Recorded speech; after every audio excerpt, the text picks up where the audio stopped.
Starting on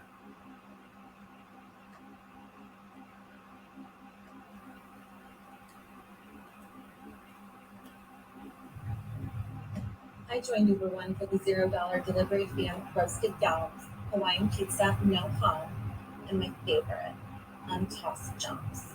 Uber One's actually my favorite part.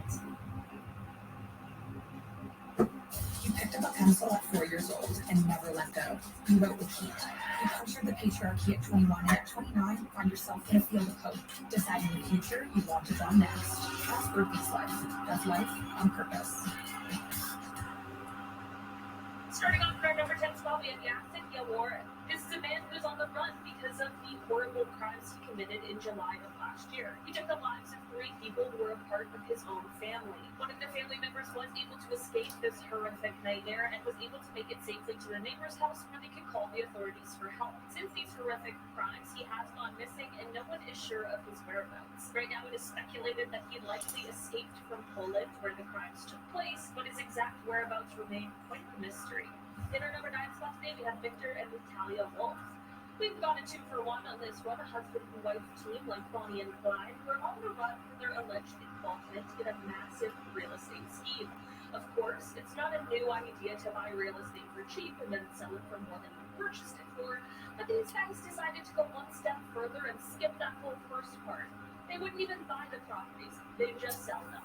They targeted immigrants mainly, and what they would do is drop fake ownership documents for properties and then basically just sell them, even though they obviously had no legal right to do that. By doing this, the pair was living in a lap of luxury. They had fancy jewelry, luxury cars that included a $350,000 Maybach.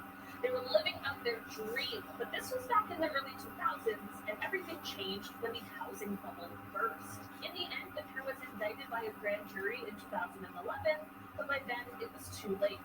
The couple had fled, and no one has been able to locate them since. They are said to have had ties in Florida, Arkansas, Texas, and New York, but authorities think that they might just be living in Russia. In our number 8 spot today, we have the Beer Man. This is the surprisingly low-key name given to the unidentified serial killer who took the lives of at least 6 people in Mumbai, India between October 2006 and January of 2007.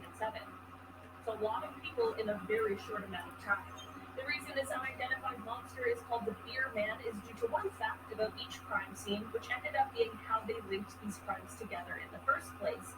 This was the presence of beer bottles that were found scattered next to each of the bodies that were found. Of course, it's been over a decade since the crimes were committed, so it's definitely upsetting that this person hasn't been caught yet. Mumbai police have investigated and interviewed hundreds of people, but still haven't quite collected the evidence they need to be certain of the suspect. In another 7 month, we have Joseph McCool. So Joseph was one part of a scheming trio.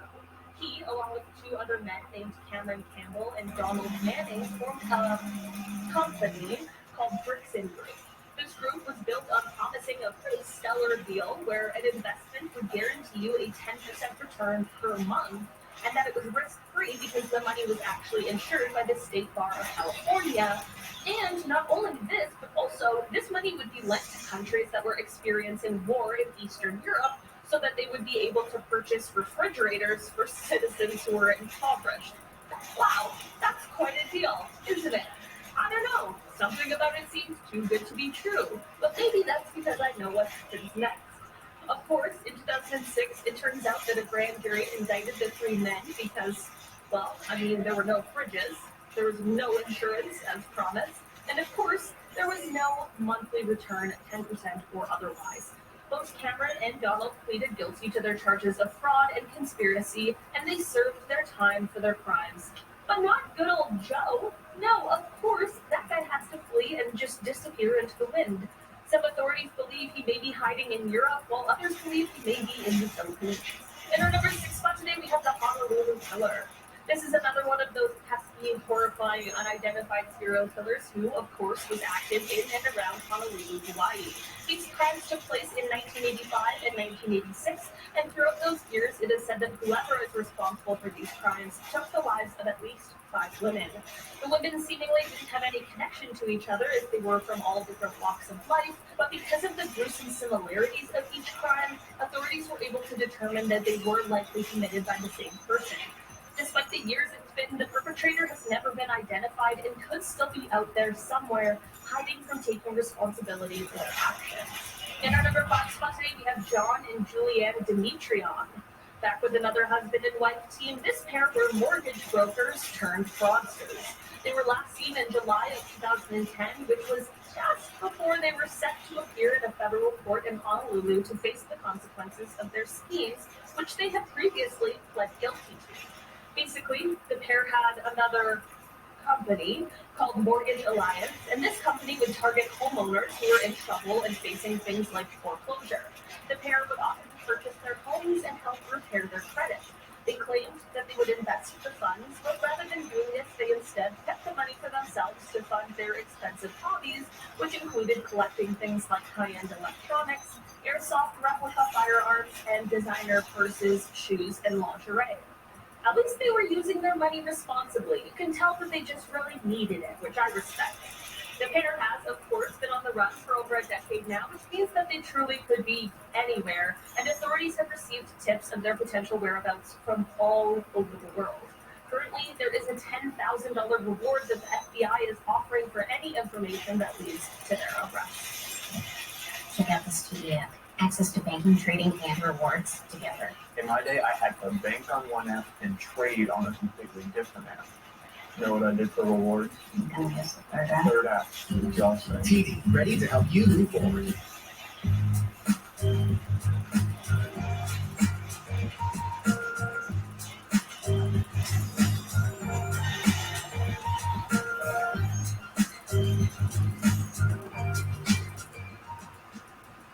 In our number 4 spot today, we have Jason Derek Brown. This piece of work has been missing ever since November of 2004. That's quite a long time, but that doesn't mean authorities are giving up looking for him. Jason fled from Phoenix, Arizona in that year after he allegedly took the life of an armored car guard who was outside of a movie theater. After committing this horrific crime, he then took the money and ran. On the FBI website, where it details his crimes as well as other things about him and who to contact with any information, gives like a little bio on Jason, and in it, it says that he enjoys being the center of attention and that he clearly likes showing off his luxurious lifestyle. It's crazy how many of these people who are known for like trying to flaunt their actually stolen lifestyle. It's just wild. Another thing that the website reminds us of is that he should be considered armed and extremely dangerous, so just be careful out there. In our number 3 spot today, we have the I-70. This is the name of what is believed to be an unidentified serial killer who is known to have taken the lives of 6 store clerks in the Midwest in the spring of 1992. The reason he is referred to as the I-70 killer is because most of the stores were just a few miles off of Interstate 70. While most of his victims were women, there was one man, but it is believed that he may have been expecting a female employee. The killings were clearly the main objective of his crimes, considering the fact that at each scene there was only a small amount of cash that was taken. Aside from these initial 6 crimes, it is thought that he also might be responsible for the deaths of 3 more store clerks in Texas in 1993 and 1994, as well as 1 more in Indiana in 2001. This story has been featured on episodes of Unsolved Mysteries, America's Most Wanted, and Dark Minds, but despite this, whoever is responsible has never been identified. In our number 2 spot today, we have Victor Guerrero. Back in September of 1983, Victor was 25 years old and was a trusted employee of the West Hartford, Connecticut Wells Fargo Express Company, but on September 12th, that all changed. After working throughout the day and completing the scheduled rounds of currency collection from the local banks, Victor held his coworkers hostage before tying them up, handcuffing them, and injecting them with a mysterious substance he claimed would leave them unable to move. After doing this, Victor proceeded to take about $7 million, which was one of the largest cash robberies in U.S. history at the time. His coworkers were later able to get themselves untied, and they called authorities, but by that time, Victor was gone. They found his car, but it had been abandoned, and of course, the money was gone. They later found out that Victor was a part of a larger group who had orchestrated this entire thing, and they also found out that part of the money was used to purchase a surface-to-air missile that was later launched at FBI headquarters in San Juan, Puerto Rico. Thankfully, it turned out to be a huge waste of money because it did little damage, and fortunately, no one was injured. 2 years later, there were 14 people who were arrested in Puerto Rico, Massachusetts, and Texas as they were found to be involved in the entire operation. But Victor once again escaped capture and has not been seen since. In our number 1 spot today, we have Glenn Stewart Godwin. Man, this guy definitely has quite the history. So basically, in 1980, Glenn was working in California and didn't really have too much of a criminal record. For some reason, he and his roommate, however, decided to make a plan to rob someone that they knew who was once a friend of theirs. Of course, things go awry and it turns into a botched robbery, and Glenn ends up taking the life of the person that they were robbing. Also, this isn't necessarily important to what we were talking about today, but it's just so unhinged I couldn't leave it out. In an attempt to destroy the evidence, Glenn tried to blow up the crime scene. The explosive went off, but obviously they were still able to figure out who committed the crime. Both Glenn and his roommate were both tried and convicted for the crimes in 1983. This, of course, is not where the story ends, however. In 1987, Glenn tried to escape prison and failed, and this landed him at a higher security prison, Folsom State Prison, which is actually a maximum security prison. Somehow, once at this new one, though, he attempted another escape, and this time was successful. He fled to Mexico, where he tried unsuccessfully to be a part of an illegal drug trade. He was arrested again and sentenced in Mexico, and this is when American authorities began the process of trying to get him extradited. During this process, Glenn decided that it would be a brilliant idea to take the life of an inmate who was a member of the Mexican drug cartel, which very obviously slowed the process of extradition. This gave him time to plan another escape, which he did in 1991. And since then, he has been on the run. So starting us off on this list, number 10, we have Arif Saeed. Well, Saeed is the co-founder of the militant group Lashkar-e-Taiba and the chief of Jama-ut Dawa. Well, there has been a bounty of 10 million USD since 2012. So if you find him and capture this guy, you can be rewarded $10 million. Well, this bounty was placed on him after he had a role in the Introducing new oral wheat organic bread.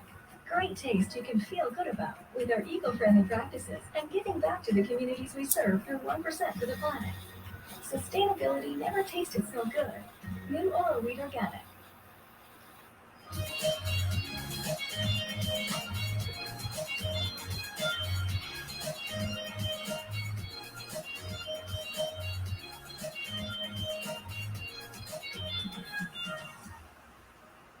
2008 Mumbai attacks that caused 164 civilians to lose their lives.